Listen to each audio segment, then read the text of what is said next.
Andrew, what's the next step? What? Let's just like card on the table. Is Asia the only option now? Because UEFA had done everything they could to make it work. A lot of countries were happy to bring it all back in, but Russia now is stuck playing Kenya, Cameroon, Kyrgyzstan, Tajikistan. They're playing friendly countries. And again, if we look at Asia, we look at Africa, South America, Latin America, they've already, like BRICS, for example, Argentina should be joining unless basically there's a collapse. I think the runoff of the president, the guy who's leading right now in the presidential election, if he gets in, BRICS is good. If it's the opposition guy, that's it, it's gone. He's the real far-right crazy guy. BRICS, like Brazil have already said that they would play against Russia. South Africa said they play against Russia. India, China, there's no problem there. Argentina have always said they will play against Russia.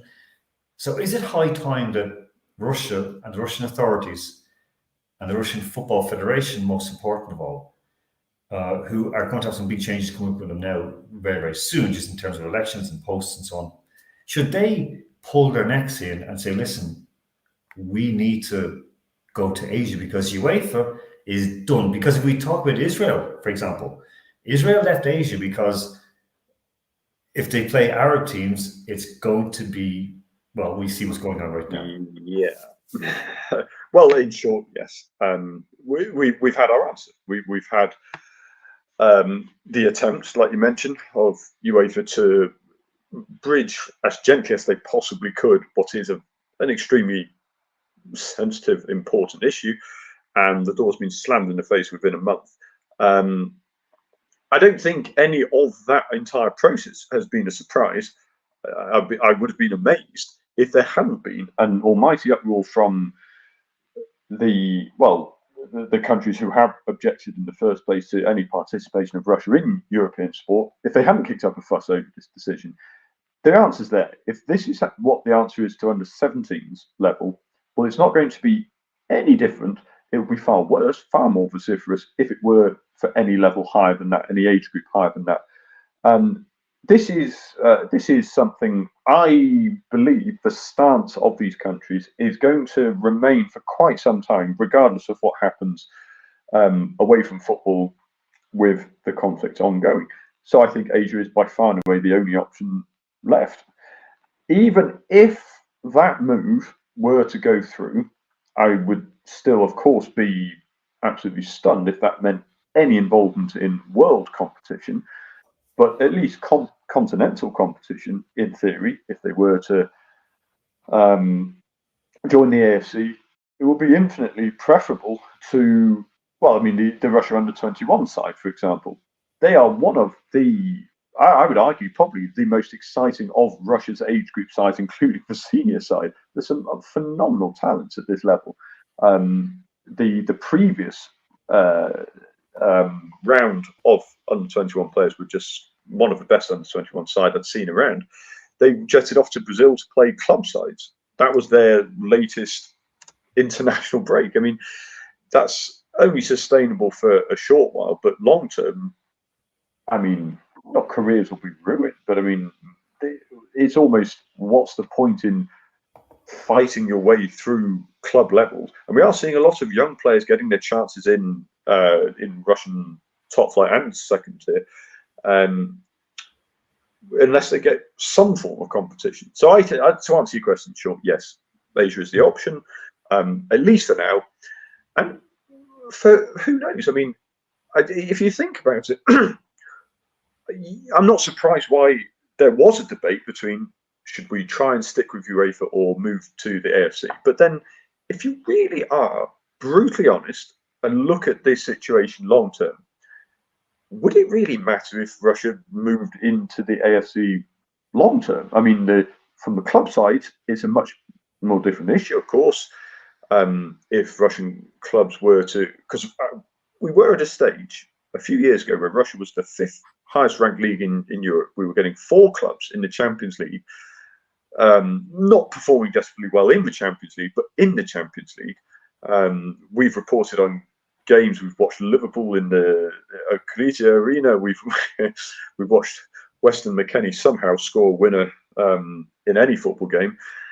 But that's the price you'd pay. But other than that, for the international side, I don't see what the desperation to rejoin UEFA should be at this point. Asia is a competitive confederation. Club sides, sure, that's the price you'd pay. The one thing was that they said that the Russian teams would have to play in neutral venues, neutral countries. They couldn't have their flag, couldn't wear their colours, couldn't listen to their hymn. Now, I like honestly, and I'm saying this as someone who has stood there for my anthem before a fight or before a rugby match or whatever it may be, and sort of stood there proudly, you know. But honest to God, that's only been a couple of times, because most of the time, honestly, you're concentrating on what you're going to do next. It doesn't really matter. When you're getting awarded a medal or something, like, yeah, that's great. That's a nice moment. But are you missing out on something? Not really. Oh no, seriously, Alan. That little thing. You can't wear your colours. What is the? I still refuse to understand the sheer idiocy of something like that, because it doesn't just achieve nothing. It actively goes against the point you think you're trying to make, because it draws more attention.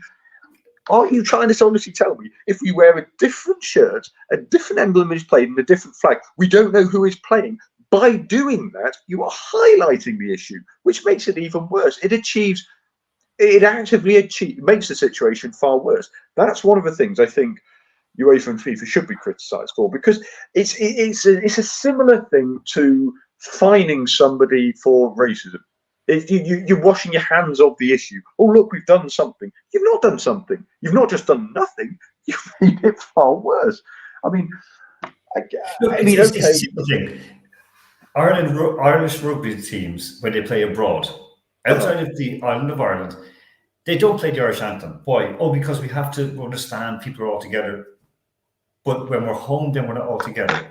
But when we're abroad in a World Cup, we can sing a pop song called Zombie, or we can sing Ireland's Call, which I think overall is not a bad song. It's not a bad tune. The lyrics are nice and so on. It's like standing together and so on. But instead of national anthem, because it might offend some people. So then scrap all national anthems. Scrap the Haka. Like last night, the one reason I was so happy to see New Zealand lose, I detest the Haka. I don't like the Tippy Tippy Tau or any of the other Pacific Islanders, what they do. No, I'm sorry. It's just wrong. And wrong in the sense of that it's a tradition. If it's so important, because it's no longer about tradition, it's about like cash. And it's now, if it's so important, let them do it in the dressing room beforehand.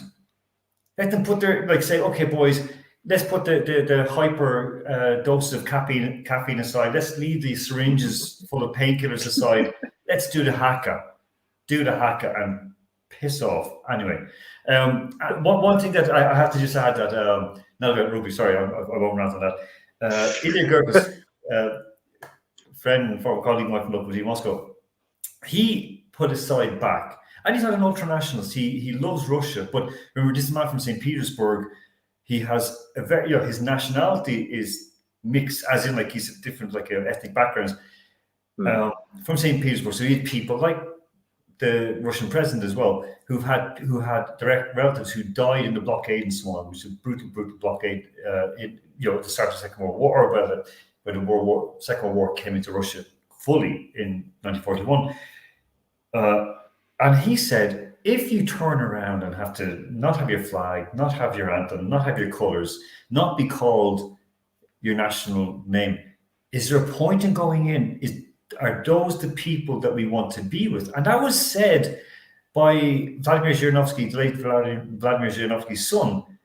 And they were all saying it. Now you see the true colours. Now you see those people, how they see us.